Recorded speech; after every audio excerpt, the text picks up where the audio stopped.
The fun they had. Introduction.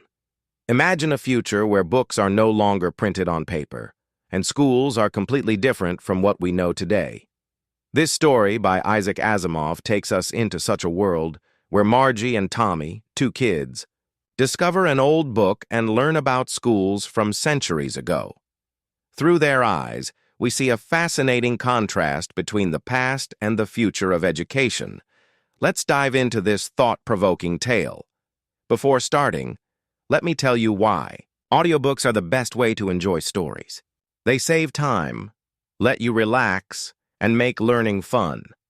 So grab your earphones and join me on this exciting journey into the world of the fun they had. Before you read.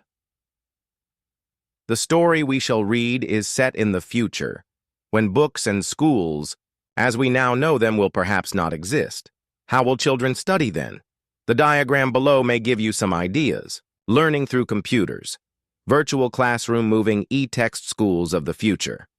In pairs, discuss 3 things that you like best about your school and 3 things about your school that you would like to change. Write them down.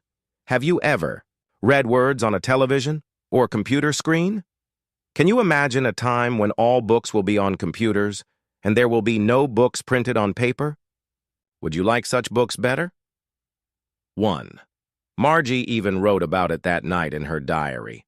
On the page headed 17th of May 2157, she wrote, "Today Tommy found a real book. It was a very old book. Margie's grandfather once said that when he was a little boy, his grandfather told him that there was a time when all stories were printed on paper. They turned the pages, which were yellow and crinkly, and it was awfully funny to read words that stood still instead of moving the way they were supposed to. On a screen, you know. And then, when they turned back to the page before, it had the same words on it that it had had when they read it the first time." "Gee," said Tommy, "what a waste. When you're through with the book, you just throw it away, I guess. Our television screen must have had 1,000,000 books on it, and it's good for plenty more. I wouldn't throw it away." "Same with mine," said Margie. She was 11 and hadn't seen as many tale books as Tommy had. He was 13. She said, "Where did you find it?" "In my house." He pointed without looking because he was busy reading.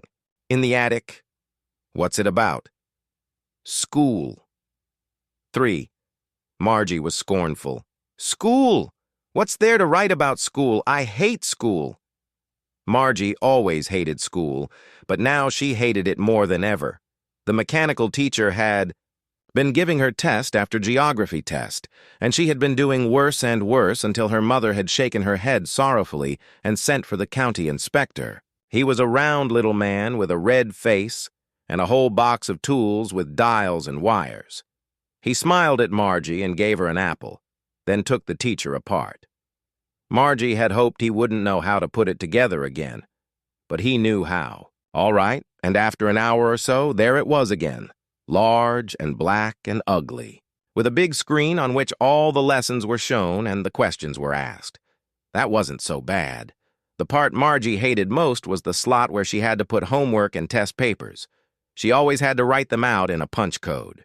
They made her learn when she was 6 years old, and the mechanical teacher calculated the marks in no time. The inspector smiled after he was finished and patted Margie's head. He said to her mother, "It's not the little girl's fault. Mrs. Jones, I think the geography sector was geared a little too quickly. Those things happen sometimes. I've slowed it up to an average 10-year level. The overall pattern of her progress is quite satisfactory." And he patted Margie's head again. Margie was disappointed. She had been hoping they would take the teacher away altogether. They had once taken Tommy's teacher away for nearly a month because the history sector had blanked out completely. So she said to Tommy, "Why would anyone write about school?" Tommy looked at her with very superior eyes. "Because it's not our kind of school, stupid. This is the old kind of school that they had hundreds and hundreds of years ago." He added loftily, pronouncing the word carefully, "centuries ago." Margie was hurt. "Well, I don't know what kind of school they had all that time ago." She read the book over his shoulder for a while, then said, "Anyway, they had a teacher." Sure, they had a teacher, but it wasn't a regular teacher.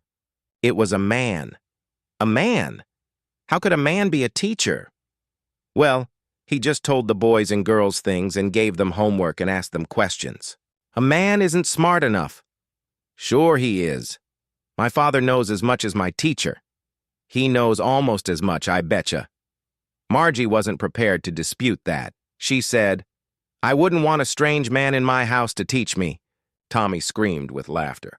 "You don't know much, Margie. The teachers didn't live in the house. They had a special building and all the kids went there." "And all the kids learned the same thing." "Sure, if they were the same age. 8. But my mother says a teacher has to be adjusted to fit the mind of each boy and girl it teaches, and that each kid has to be taught differently. Just the same, they didn't do it that way then. If you don't like it, you don't have to read the book." "I didn't say I didn't like it," Margie said quickly. She wanted to read about those funny schools. They weren't even half finished when Margie's mother called, "Margie! School!" Margie looked up. "Not yet, Mama." "Now!" said Mrs. Jones. "And it's probably time for Tommy, too." Margie said to Tommy, "Can I read the book some more with you after school?" "Maybe," he said nonchalantly. He walked away whistling, the dusty old book tucked beneath his arm. Margie went into the schoolroom. It was right next to her bedroom, and the mechanical teacher was on and waiting for her.